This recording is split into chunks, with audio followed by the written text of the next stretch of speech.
안녕하세요. 오늘 저의 사연은 현재 미혼이거나 결혼 준비를 하는 분들에게 크게 경각심을 줄 만한 사연인 듯 합니다. 저의 치부를 밝히는 것 같아 창피하지만 저 같은 피해자가 나오지 않길 바라는 마음으로 사연을 보냈습니다. 저는 올해 딱 30살의 직장인이고요. 코로나 끝나자마자 결혼을 급하게 추진하다가 그야말로 조상의 도움, 아니 엄밀히 말하면 엄마 친구의 도움으로 고난의 길을 갈 뻔했던 걸 간신히 피한 경험이 있습니다. 온 식구들 모두 가슴을 쓸어내리는 건 둘째치고 추후 수습도 참 힘들었던 제 일생일 때 가장 생각하고 싶지 않은 사건입니다. 엄마가 저 한동안 제 자신이 너무 싫은 나머지 낙담해서 지내는 모습 보고 해주신 말이 있는데 그나마 그 말 듣고 힘을 냈던 것 같습니다. 민지야, 너 지금 세상 다 끝난 것처럼 살 필요 없어. 이건 축하할 일이지. 인생 망칠 뻔했다가 가까스로 탈출한 거잖아. 엄마는 아주 심령 감소한 심정이다. 엄마 친구들한테 한턱 쏠 생각도 하고 있어. 네 잘못 하나도 없으니까 어깨 펴고 다녀. 엄마가 이번 일 절대 그냥 넘어가지 않을 거야. 어디 오만 남의 집 귀한 딸한테 이딴 짓을 해? 아주 혼을 내서 다시는 그러지 못하게 할 거다. 엄마, 그러면 뭐해? 우리가 일벌백계 한다고 그 사람들이 정신 차릴까? 그냥 내가 지옥에서 빠져나온 걸로 만족하자. 아니? 엄마는 그렇게 못해. 우리 딸 가슴에 대못 박은 인간들한테 그냥 넘어간다고? 절대 그러지 않을 거다. 엄마가 아는 지인분들이 많기도 하지만 사실 자존심도 많이 상하셨을 겁니다. 그래서 변호사까지 써서 한동안 사후 처리 저 대신 많이 애써주셨어요. 못난 딸이 끝까지 부모님께 받기만 한 것 같아서 얼마나 죄송하던지. 앞으로는 제가 든든한 딸이 되어야겠죠? 저는 우리 부모님의 무남동녀 외동딸입니다. 본가는 서울 양천구이고 학군지로 유명한 이 동네에서 정말 오래 살았어요. 그러다 보니 어릴 때부터 동네 살던 친구들, 그리고 부모님들과 아직도 연락하고 지내고 있고, 당연히 엄마도 제 친구들과 부모님들도 잘 알고 지내는 편입니다. 그야말로 저는 부모님의 자랑이었어요. 아빠는 사업을 하시고 엄마는 금융기관에 아직도 재직 중이십니다. 집안이 풍족하다 보니 어려움 모르고 자랐고 흔히 말하는 엄치딸 코스라고 할까요? 한 번도 부모님 속썩이는 일 없이 고등학교, 대학교 마치고 취직까지 잘해서 혼기 꽉 찰 때까지 아무 탈 없이 무난하게 살았던 것 같습니다. 어떤 남자를 만나기 전까지는 말이죠. 엄마는 신랑감도 엄마가 골라주는 사람과 만나기를 바라셨던 것 같아요. 엄마 말 대부분 잘 듣는 착한 딸이니 당연히 신랑감도 엄마가 좋은 집안 사위로 고르려고 하셨을 겁니다. 하지만 지랄 총량의 법칙이라고 아시죠? 사람이 살면서 평생 해야 할 지랄의 총량이 정해져 있다는 말이죠. 저는 10대 때 떨지 않은 지랄을 20대 끝자락에 아주 난리를 치며 부모님의 속을 상하게 했답니다. 제가 갑자기 결혼한다고 했을 때 부모님이 동공의 지진이 일어나던 모습이 눈에 선합니다. 그때 엄마 첫 마디가 뭐였냐면요. 네가 만나는 남자가 있었니? 엄마는 연애하는 줄도 몰랐다. 이런 말이었습니다. 제가 일부러 부모님 모르게 도둑연애를 하려던 건 아니었는데 만남과 연애와 결혼까지의 기간이 고작 1년이 못 되었거든요. 엄마도 참, 그럼 연애를 뭐 동네방네 다 소문내면서 요란하게 해야 하나? 그냥 조용히 사람 만나는 거지. 저도 내년이면 30이지만 지금 만나는 사람이 나이가 34이라 결혼을 빨리 하자고 하네? 우리 집 먼저 인사드리고 싶다는데 엄마 궁금하지 않아?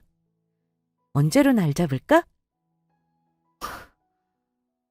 너무 갑작스러워서 뭐라 할 말이 없네. 너도 참 속없다. 좋은 사람 만나고 있으면 엄마한테 미리미리 얘기도 하고 어떤 사람인지 의논도 하고 그랬어야지. 갑자기 결혼?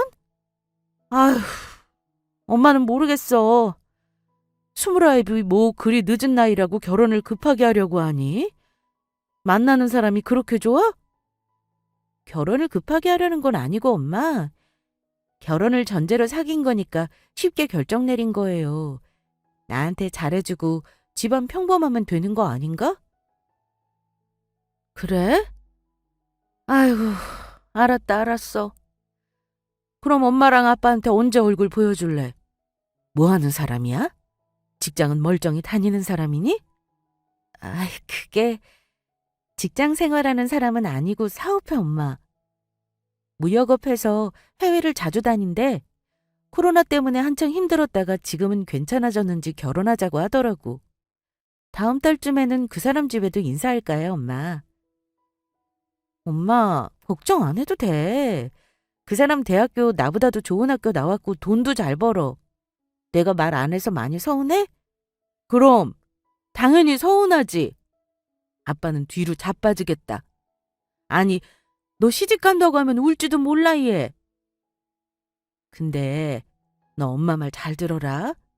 학벌 좋고 돈 잘 번다고 능사는 아니야. 사람은 겪어봐야 아는 거지.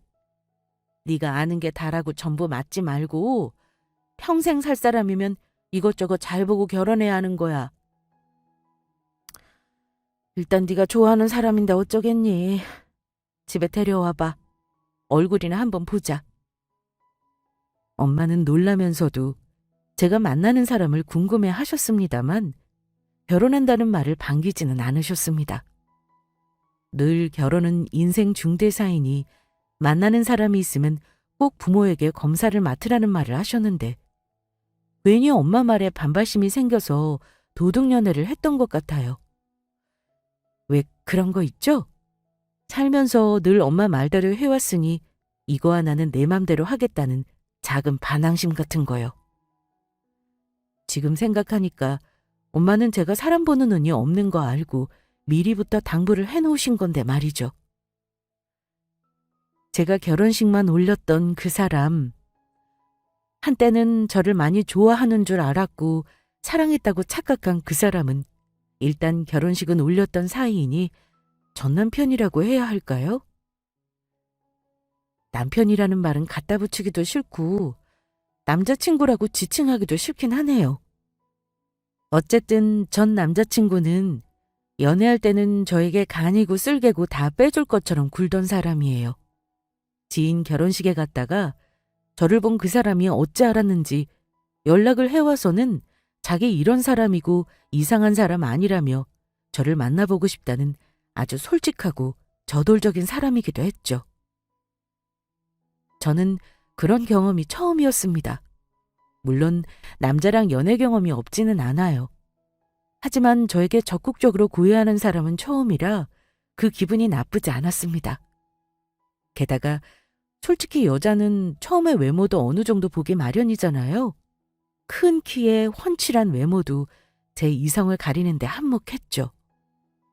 만나는 동안 저에게 참 정성을 많이 쏟길래 마음만은 의심하지 않았습니다. 그러다가 결혼하자고 프로포즈를 받았고 그때부터 모든 상황이 정신없이 돌아갔던 것 같아요. 어쩌면 제가 생각할 겨를이 없게 하려고 그랬는지도 모르죠. 아무튼 이런 연유로 엄마에게도 갑작스레 결혼을 얘기했던 겁니다. 그렇게 해서 우리 집에 먼저 인사를 했긴 했습니다. 처음에는 우리 부모님도 기대가 가득 찬 얼굴로 남자친구를 맞이하셨고 멀쩡한 외모에 나름 호감을 가지는 표정이셨습니다. 딸 가진 엄마들은 예비 사위가 어떤 사람인지 궁금하니 이것저것 많이 묻는 게 정상이잖아요. 대화를 하는 동안 이상하게 엄마 얼굴이 처음에 남자친구를 봤을 때와는 달리 자꾸 어두워지더라고요. 자네 하는 일이 무역업이라 했나?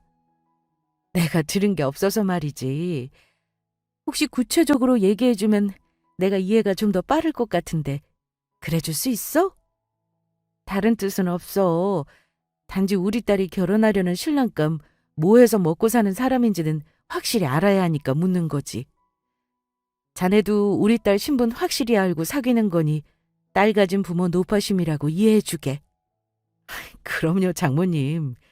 제가 하는 일이 뭐 대단치는 않습니다만 그래도 수입은 꽤 괜찮은 편입니다. 쉽게 생각하시면 주로 물건을 중국에서 들여와 국내 셀러들한테 파는 일이라고 생각하시면 되겠네요. 쉽게 말하면 장사꾼이 맞습니다. 제가 좋은 대학 나와서 이런 일 한다고 하면 다들 놀라긴 하는데요. 사실 요즘 세상은 학벌보다 돈 잘 벌면 승자인 세상 아니겠습니까? 그런가? 장사꾼이면 뭐 어떤가? 세상에 직업에 귀하지 않은 일은 없지. 그래, 알겠네. 자네 부모님이 우리 딸 보고 싶어 하신다는 말은 전해 들었는데 혹시 부모님은 어디 사시고 무슨 일 하시는지 물어봐도 되겠나? 혹시 남자친구가 기분 나빠할까 걱정했지만 그 사람은 아무 거리낌 없이 대답을 하더라고요. 아버지도 저와 마찬가지로 사업하시고요. 어머님은 가정주부십니다. 원래 서울에 사셨는데 지금은 노후 보내고 싶으시다고 하셔서 양주 쪽에 사시고요. 집 이사한 지는 아직 1년도 안 되긴 했어요. 저 장가 보내려면 집 해줘야 한다고 미리미리 정리한다고 하셔서요. 자랑 같아서 뭐 합니다만 저희 부모님이 여유는 있으신 편이라 저도 급히 결혼을 좀 서두르게 됐습니다. 만난 지 얼마 안 돼서 결혼한다고 하니 부모님이 걱정 많이 하시는 거 저 이해합니다. 하지만 저 믿고 따님 주시면 앞으로 아들 하나 잘 얻었다고 생각하시도록 제가 잘하겠습니다. 대답은 시원하니 마음에 드는구만. 우리도 하나 있는 딸내미 시집 보내면서 어찌 맨몸으로 보내겠나. 할 수 있는 만큼 해보내야지. 그래도 딸 있는 엄마 입장에서 모든 게 조심스럽긴 하네.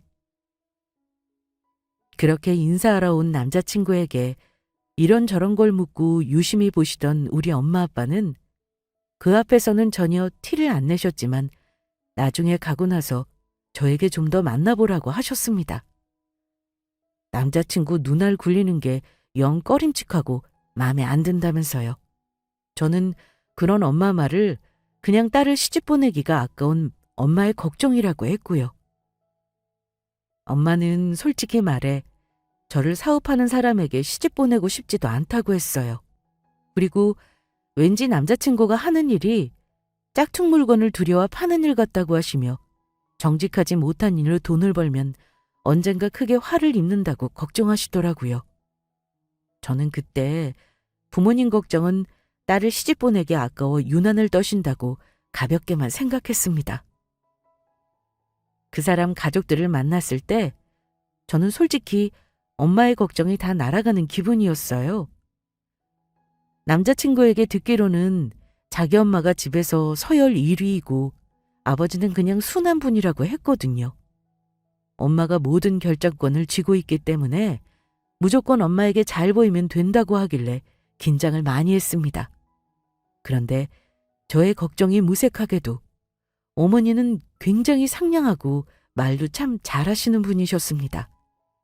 저에게도 예비시모라며 기선제압이랄까 이런 모습은 전혀 없으셨어요. 저를 많이 반가워하셨고 시아버지도 마찬가지로 친절한 분이셨습니다. 집도 경기도 외곽이라 평수가 넓은 데다 쾌적해 보였고 살림살이가 많지 않은 것이 어머니가 좀 깔끔한 스타일이신가 보다 했습니다. 심지어 소파도 없이 거실에 테이블이랑 거실장만 있었으니까요. 우리 아들한테 얘기 많이 들었는데 참 예쁘고 참해 보이네. 얘 부모님들께는 우리 아들이 인사 먼저 드렸다며? 부모님이 너 외동이라 많이 걱정하신단 말 전해 들었다. 상견례까지 하면 아마 안심하시겠지. 너 보다시피 나는 시자 노릇하는 옛날 시어머니는 절대 아니야. 그러니까 앞으로 편하게 생각하고 연락도 자주 하고 그러자꾸나. 온 김에 아예 양가 부모님 보는 날도 정하면 좋겠지? 어머니는 우리 엄마랑 비슷한 연배로 보이셨는데 꽤나 젊어 보이셨고 외모에 신경을 많이 쓰는 분이셨습니다. 남자친구 아버님이랑 시누이가 있었는데 다들 저에게 호의적이었어요. 그 집 가족들에게 결혼은 이미 기정사실이었고 결혼 준비에 대한 얘기가 오가는데요. 우리 결혼할 때 집도 해주신다며 아무 걱정할 필요 없다고까지 하셨습니다. 우리 아들이 결혼할 때는 나는 집은 꼭 해줄 작정이었어. 그러니까 집은 걱정하지 말어라. 우리가 이미 결혼말 나왔을 때부터 봐둔 집이 있거든. 아마 너도 마음에 들 거야. 너희 직장 다니기도 편하고 오래된 아파트이긴 해도 안에 살짝 리모델링만 하면 살기는 좋을 거다. 어머니가 그리 말하자 옆에 있던 시누이가 이러더라고요. 새언니는 좋겠어요. 요즘 결혼할 때 집 해오는 남자들 사실 많지 않거든요. 나도 남자친구 있지만 집은 바라지도 못하는데. 아, 부럽다. 어이구, 너는 뭐가 걱정이야. 엄마가 도와줄 거고 네 할아버지한테 물려받은 재산도 있는데. 부러울 거 없어. 너도 남부럽지 않게 시집 갈 수 있으니 걱정 말어.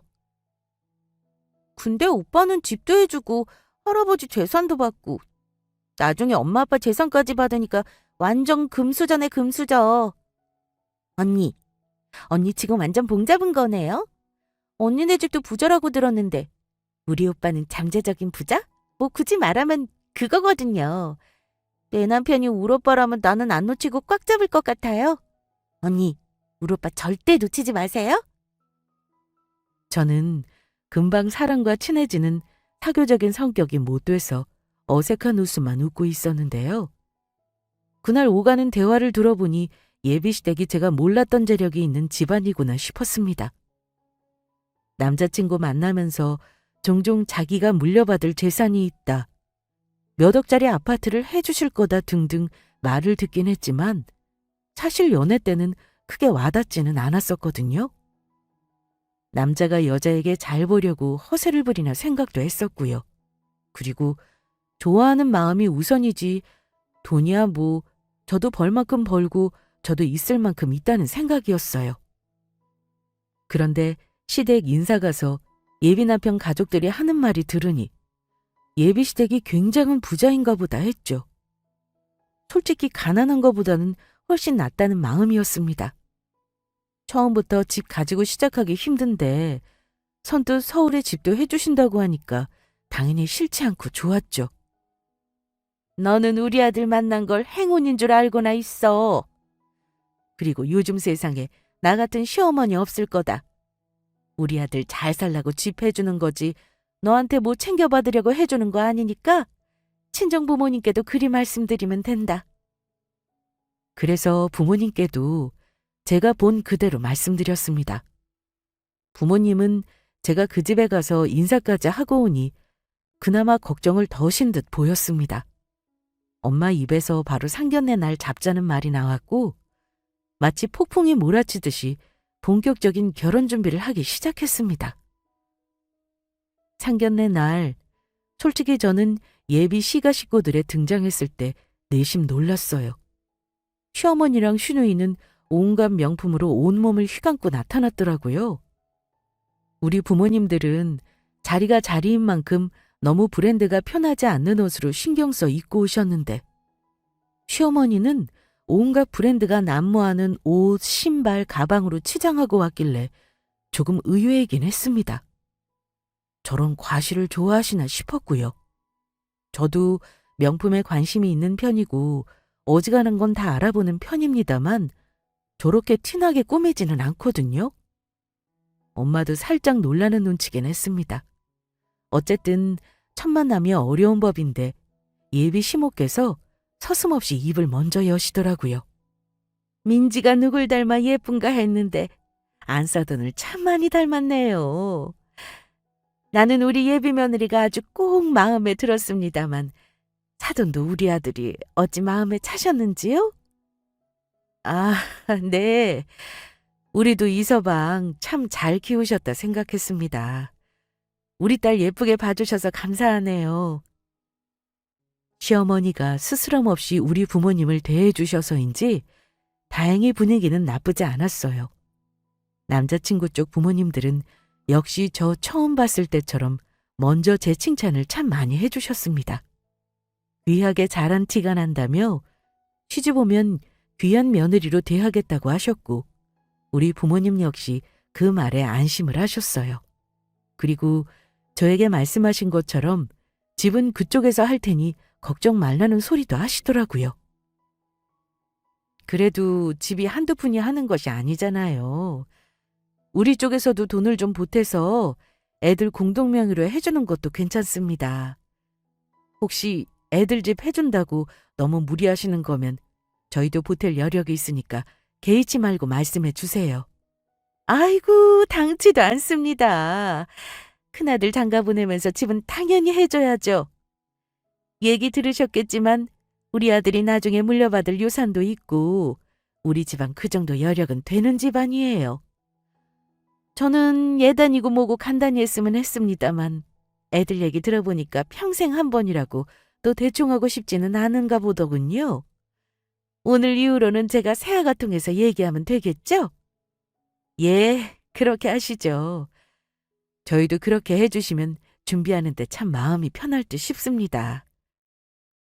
양가 부모님들은 말이 잘 통하시는 듯 했고, 그렇게 좋은 분위기에서 결혼 날짜도 잡았습니다. 시댁에서는 결혼식은 호텔 예식으로 하고 싶다고 하더라고요. 하객 수를 의논해 보니 우리 아빠 쪽이 더 많아서 서울에서 하기로 했죠. 신혼집을 어느 동네로 할 건지도 상의를 마쳤습니다. 그 자리에서 결혼에 대한 대부분의 일들이 순조롭게 논의되었습니다. 원래 결혼할 때 가장 큰 산 중에 하나가 집 구하는 거고 또 하나는 상견례라고 하는데 이렇게 순조로워도 되나 싶을 정도였습니다. 그런데 순조로운 건 딱 거기까지였습니다. 그 이후 결혼 준비 과정에서부터 예사롭지 않은 일들이 일어났습니다. 식장 정하는 것부터 뭐 하나 제가 마음대로 할 수 있는 일이 없었어요. 좀 황당했던 일이 있기도 했는데 예비 남편과 스튜디오 촬영 날 시어머니가 사전에 저에게는 연락도 없이 오셨는데 글쎄 김밥을 잔뜩 싸우셨더군요. 그날은 제 친구들도 몇 명 있었고 친정엄마도 잠깐 저 보시겠다며 와 계셨는데요. 글쎄 어머니가 저에게 김밥 싸온 값을 달라고 하시는 겁니다. 예, 내가 음식 싸우길 잘했지? 너 친구들 온다길래 내가 아주 고급 재료 써서 싸운 거야. 이거 싸는데 거의 20만 원 돈 들었지 뭐니. 이따 촬영 끝나고 나한테 20만 원 줘야 한다? 네, 어머니? 김밥 값이요? 김밥 싸는데 무슨 돈이 그렇게 많이 드셨어요? 너희 친구들도 이때서 일부러 많이 쌌지. 어쨌든 20만 원은 잊지 말고 줘야 한다? 저는 어머니가 농담하시는 줄 알았습니다. 그런데 제가 정신이 없으니까 우리 친정엄마에게 김밥값 20만 원을 청구했다는 소리를 저는 나중에 엄마에게 전해 들었습니다. 제가 황당해하니 우리 엄마 역시 황당해했지만 좋은 게 좋은 거다 하며 돈을 주셨다고 하더라고요. 그때 처음 시가 식구들의 황당한 태도를 마주한 저는 이게 뭐지 했던 것 같아요. 이뿐만이 아닙니다. 원래 제가 아파트 리모델링하고 혼수하니 예단이랑 예물은 안 주고 안 받기로 했어요. 제가 살 집이니 견적도 제가 내는 게 맞는 건데 세입자 핑계를 대시면서 저에게 먼저 리모델링비 4천만 원을 달라고 하시더라고요. 저도 등신 같은 게 뭐냐면요. 어머니가 갑자기 급하게 리모델링비를 먼저 달라는 말에 돈을 건넸다는 겁니다. 안 주고 안 받기로 했던 예단비도 갑자기 말을 바꾸어 본인은 친척들 사이에 해준 게 많아 너무 적게는 못 받겠다는 이유로 1,000만 원을 달라고 하시더라고요. 저는 급하게 1,000만 원을 맞춰서 보내드렸고요. 이때라도 눈치채고 결혼 없고 했어야 하는 건데 제가 너무 많이 왔다는 생각에 그러질 못했습니다. 가장 큰 갈등은 집 문제였습니다. 분명 집을 알아서 마련해 주시겠다고 큰 소리를 치셨는데 결혼 날짜가 다가와도 저에게 집을 안 보여주시는 거예요. 제가 몇 번 예비 남편에게 집을 보고 싶다고 말을 했는데 살고 있는 세입자가 나가야 한다더라고요. 제가 집 때문에 걱정을 하자 예비 남편은 저를 애써 안심시키려고 했습니다. 하지만 저는 자꾸 시가에서 집을 저에게 안 보여주려는 느낌을 지울 수가 없었어요. 그쯤 되니 정말 우리 부부에게 해줄 신혼집이 있긴 한 건지 의심될 정도였습니다. 대체 왜 집을 안 보여주는 거야?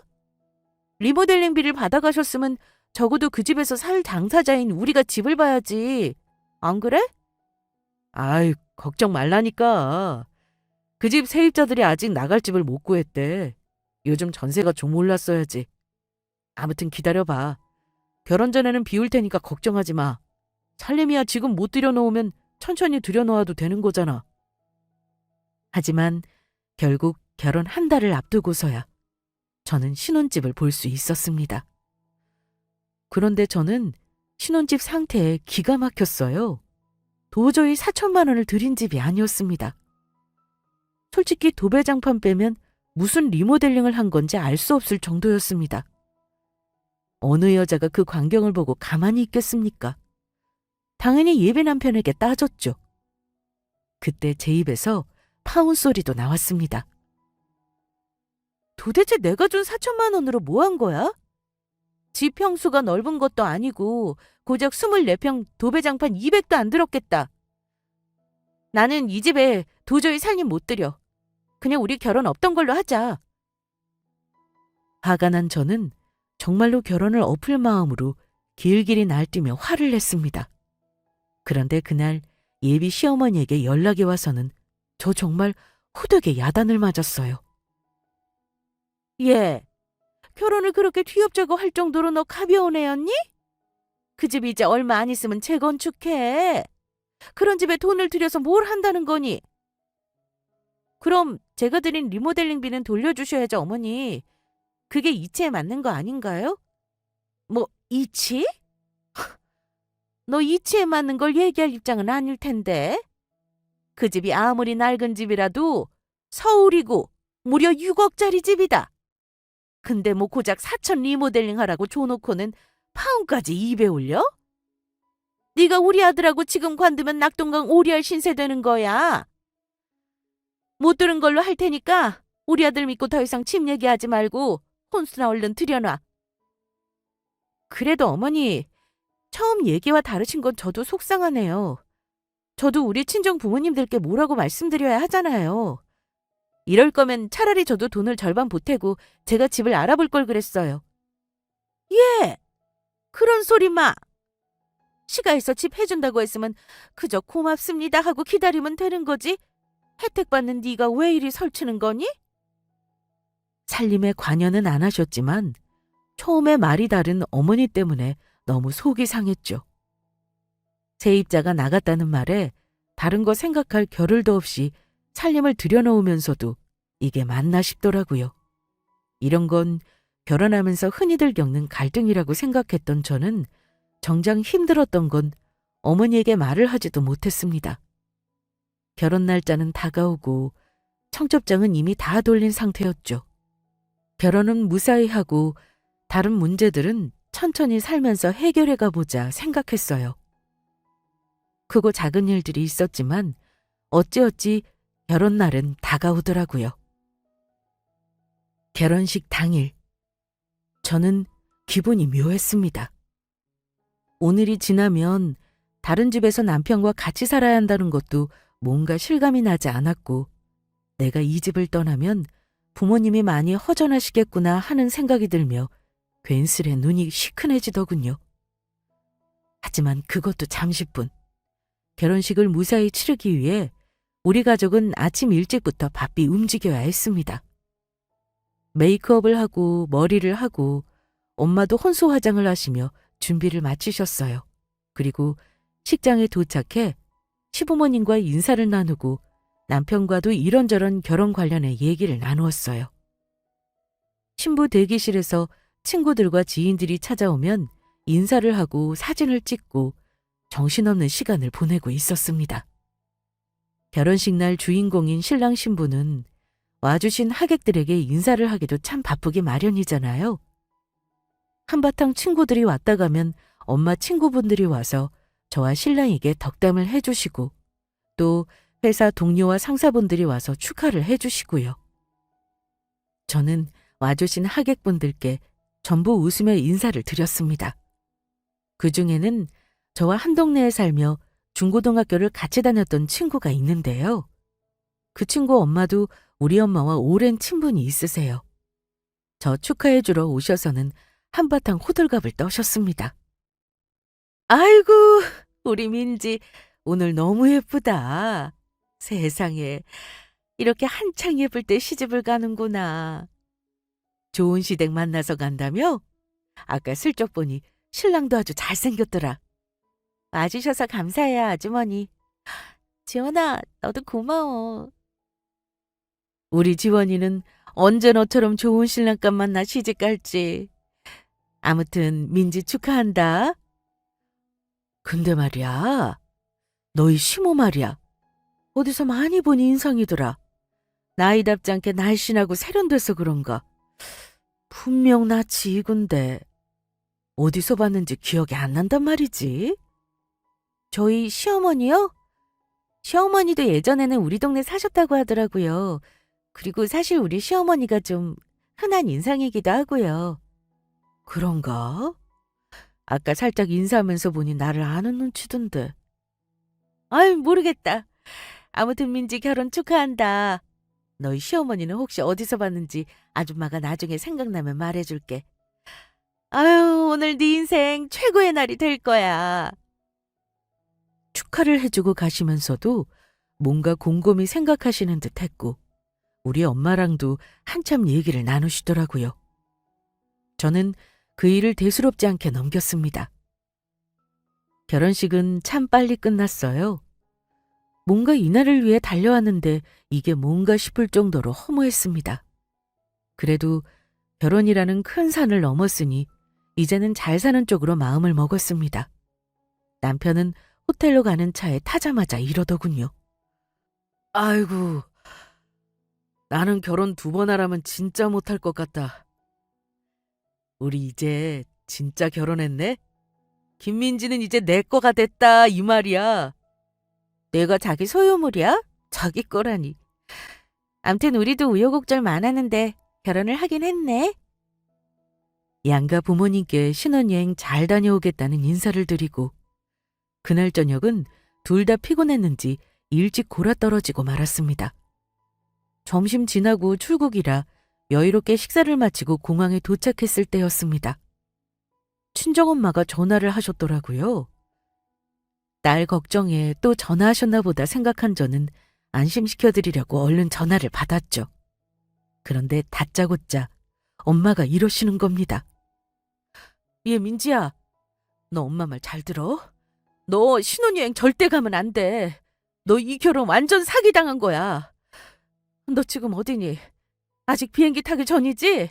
너 이사방한테 이 결혼 안 한다고 하고 그냥 엄마 집으로 와. 결혼까지 다 해놓고 갑자기 신혼여행을 가지 말라니요. 저는 너무 놀라서 잠시 대꾸할 말도 잊을 정도였습니다. 남편은 옆에서 어리둥절한 표정이었고 심지어 자기가 인사하겠다며 바꿔달라는 제스처를 하고 있었죠.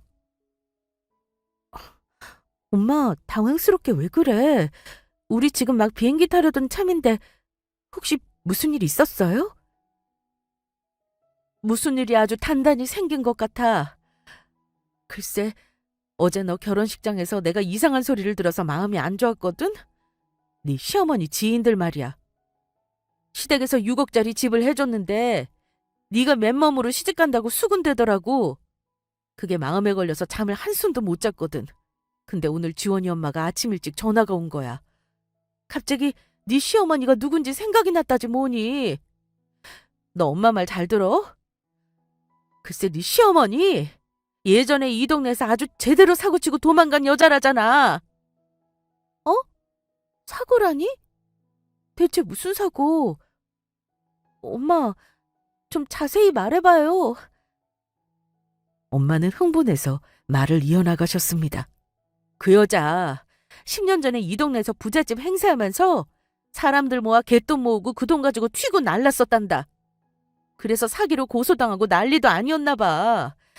결국 잡혀서 감옥살이를 했는지는 잘 모르겠다만 죗값을 치렀으니 또 저러고 다니는 거 아니냐고 그러지 않겠니? 내가 그 소리 듣고 정말... 너 바른 대로 말해. 결혼 준비하면서 정말 아무 일도 없었던 거 맞아? 너 신혼집 말이야.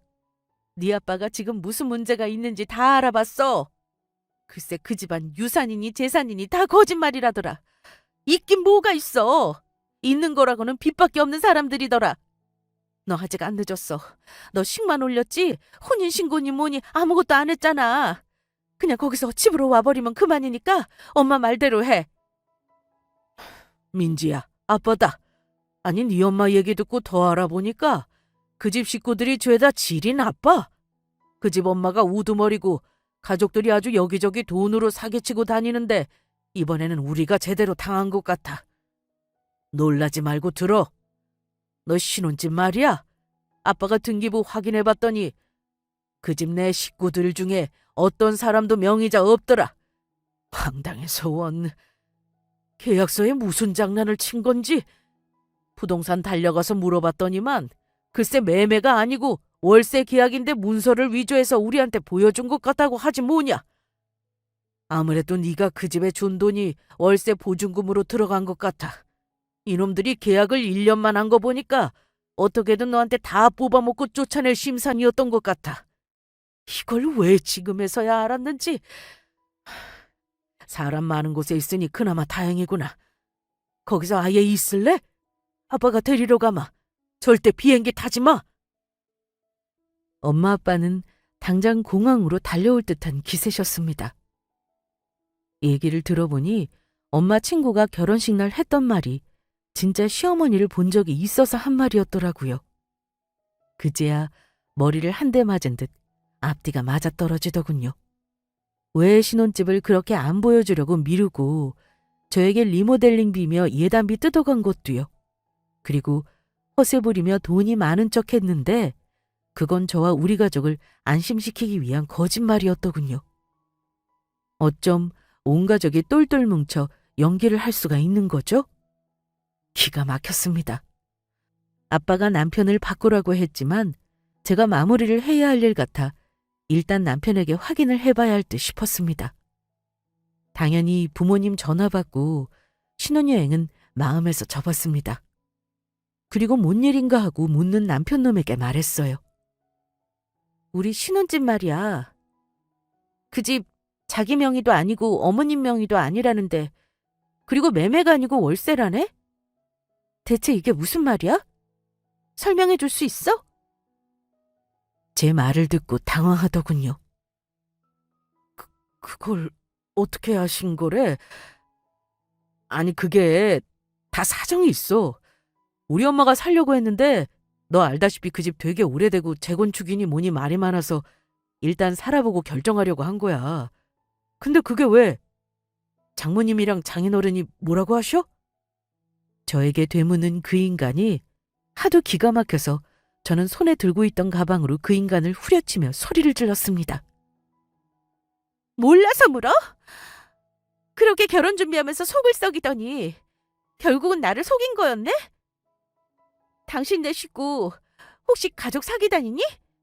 당신 어머니는 아주 남의 등쳐먹는 게 일상인가 봐. 갯돈 들고 튀고 이번에는 예비 며느리 돈 빼먹을 계획을 짜셨나 보네? 근데 어쩌지? 당신의 생각대로는 절대 안 될 거야. 무슨 말을 그렇게 해? 가족 사기 다니라니. 너 말 다 했어? 일단 사람들 다 쳐다보니까 말로 하자 말로. 말로 하는 거 좋아하네. 네가 말로 해서 알아먹을 사람이면 내가 이러겠냐? 너한테 속은 나도 등신이지만 당신네 가족들은 대체 정체가 뭐니? 어쩜 아무 죄책감 없이 거짓말을 밥 먹듯 할 수가 있어? 솔직히 이 결혼하면서 네가 돈 쓴 게 얼마나 되니? 신혼여행도 카드 긁고 같이 갚자고 하질 않나. 너 혹시 대학 나왔다는 거 거짓말 아니니? 내가 그 학교 전화해서 확인해 볼까? 어디서부터 어디까지 거짓말인지 바른 대로 말해. 안 그럼 당신네 식구 전부 내 돈 꿀꺽한 거 대가 치르게 해줄 거야. 못난 그 인간은 자기 선에서 감당이 안 되는지 자기 엄마에게 쪼르르 전화를 해서 지금 이 상황을 일러 바치더라고요. 그런데요, 하는 말이 참 어이가 없더군요. 엄마, 아이고 참. 민지가 아무래도 우리 결혼한 거 모를 것 같네요. 다 알았다고요. 다. 하필 옛날에 엄마가 개똥 사고 쳤을 때 엄마를 본 동네 아줌마가 민지네 엄마 지인이었나 봐요. 진짜 망한 것 같은데 어쩌냐고요, 엄마. 나 결혼 망한 것 같다고요. 이게 다 엄마 때문이잖아요. 내가 빚을 내서라도 일단 집을 해달라니까 왜 내 인생을 꼬이게 만드냐고요, 왜? 자기 엄마에게 따지는 거 보면서 이 집안 식구들 정말 가족 사기단이 맞는구나 싶었습니다. 공항에서 수속을 하고 신혼여행까지 다녀와서 혼인신고를 했다면 어찌할 뻔했나 아찔했습니다. 오늘 우리 끝내자. 앞으로 어찌해야 하는지 알지? 내 돈 전부 도로 내놓고 결혼하면서 들인 돈 손해배상 청구할 거니까 그런 줄 알아. 나는 내 갈 길 갈 테니까 너는 너희 거짓말쟁이 엄마랑 가족들 있는 집으로 가. 나 붙잡으면 골치 아파지는 건 너라는 걸 잘 알고 있겠지? 조용히 사라져 줄래? 그놈은 제 말을 듣고 한숨을 푹 쉬더라고요. 정말 이렇게 끝내자는 거야? 내가 너 작정하고 속인 것도 아니고 우리 엄마 말 듣다 보니까 이렇게 된 거잖아. 그 돈, 그 집 월세 보증금이라 당장 못 빼. 어디 도망가는 돈도 아닌데 우리가 너한테 왜 고소를 당하냐?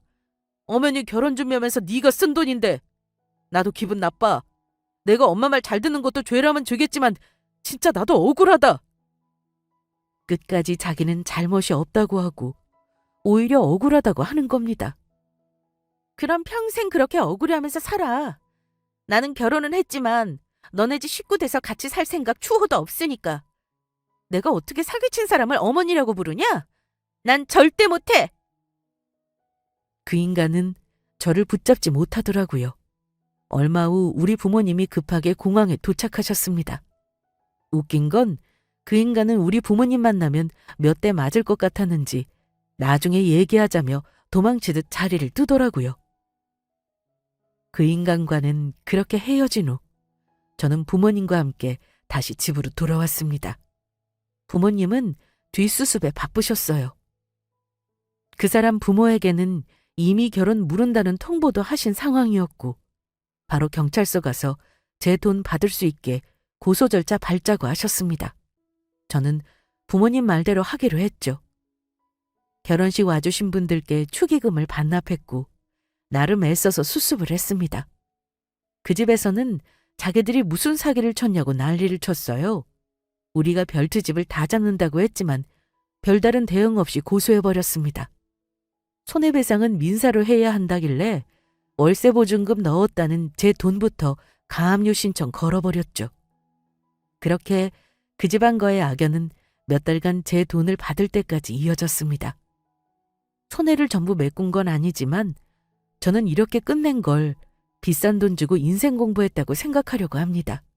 만약 제가 결혼 생활까지 하다가 진실을 알게 됐다면 제 인생이 그대로 망가져 버렸을 거예요. 다행히도 그나마 서류는 깨끗했으니 이만하길 다행으로 알라고들 하지만 정말 다시는 겪고 싶지 않은 일이었고 왜 하필 나였나는 생각에 한동안 자괴감에 빠져 지내기도 했어요. 저처럼 결혼까지 하고 신혼여행 가는 당일에 결혼을 없었던 일로 하는 사람들도 아예 없는 일은 아니더라고요.